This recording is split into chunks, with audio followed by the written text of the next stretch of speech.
Left 4 Dead 2 is one of the most influential zombie survival horror shooters of all time. One aspect of the game that enhances the experience for many is the realistic movement of the infested enemies. Through the use of certain AI techniques, Valve managed to find a way to create a very organic-looking pathfinding system.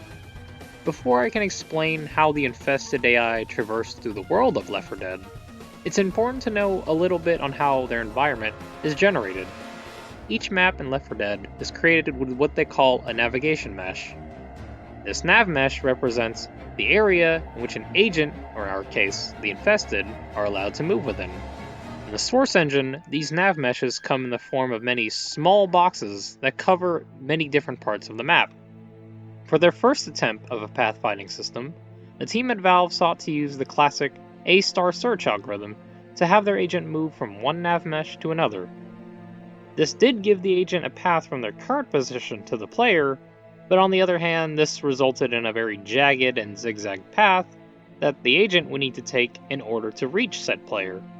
And so, one modification to the A-star proposed was removing any redundant path nodes the search had come up with, an optimization of the path of sort. While this created a very minimal and direct path to the player, this movement also looked very robotic and not natural at all. The penultimate solution was what they ended up calling reactive path following. In this implementation, the agent would continually look forward to a point further along a path. If the agent had a good sightline to the path, it would traverse in that direction. If at any moment the agent looks ahead and is able to find a further point to traverse to, it will repath itself to that new point. The result of this reactive path is an agent with a very fluid movement, while also having the additional benefit of being very close to the optimized path.